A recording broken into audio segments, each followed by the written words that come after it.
La Nouvelle-Calédonie connaît actuellement ses plus graves tensions depuis les années 80. Et un des problèmes principaux est le même qu'il y a 40 ans, le choix de qui peut voter pour décider de l'avenir de la Nouvelle-Calédonie. Car l'archipel, français depuis 1853, est en fait divisé entre deux camps. D'un côté les loyalistes, qui veulent que la Nouvelle-Calédonie reste française, et de l'autre les indépendantistes. Cette opposition a entraîné des années de violence, notamment entre 1984 et 1988. Une quasi-guerre civile qui a poussé les deux camps et l'État français à signer des accords historiques. Ceux de Matignon en 1988, puis de Nouméa 10 ans plus tard. Dans ces accords, il a notamment été décidé d'une chose. Seuls les Kanaks, le peuple autochtone de l'archipel, et les habitants de longue date, pourraient voter à certaines élections et référendums. Cette restriction avait été décidée pour que des personnes, majoritairement européennes, arrivées depuis quelques mois ou quelques années à peine, ne puissent pas décider de l'avenir de la Nouvelle-Calédonie. C'est ce qu'on appelle le corps électoral spécial et il est encore en vigueur aujourd'hui. Mais alors, comment ça marche concrètement ? Pour la présidentielle, les législatives et les européennes, c'est comme dans l'Hexagone. Tous les Français majeurs votent.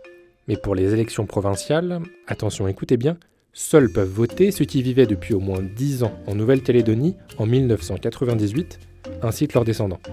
Ces élections provinciales permettent de désigner, indirectement, le gouvernement de l'archipel.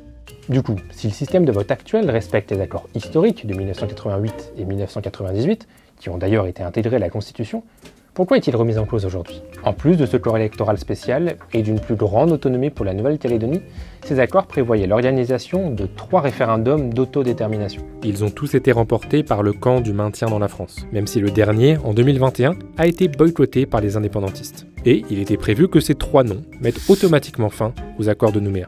La suite était également prévue. L'État, les loyalistes et les indépendantistes doivent se mettre d'accord sur la possibilité ou non d'un nouveau référendum d'autodétermination et sur une nouvelle relation entre la France et la Nouvelle-Calédonie. Sauf que depuis décembre 2021, rien. Les différentes parties n'arrivent pour l'instant pas à se mettre d'accord sur des propositions communes. Donc en attendant, ce sont toujours les accords de Nouméa qui sont en vigueur. Notamment concernant le point au cœur des tensions actuelles, le fameux corps électoral spécial. Aujourd'hui, environ 40 000 personnes en sont exclues, dont des personnes nées en Nouvelle-Calédonie ou y vivant depuis plus de 40 ans. Les loyalistes et le gouvernement considèrent aujourd'hui que les critères doivent évoluer.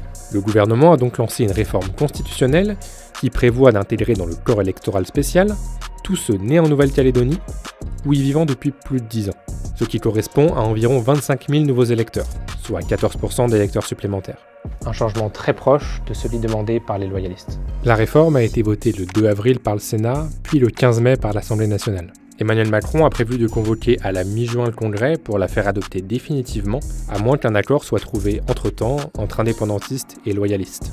Les indépendantistes dénoncent, eux, la méthode du gouvernement qui s'est lancée sans accord dans une réforme constitutionnelle, tout en privilégiant de manière inédite un camp plutôt qu'un autre. Pour eux, seul le corps actuel pourra les préserver d'une recolonisation. Ils réclament aujourd'hui le retrait du texte.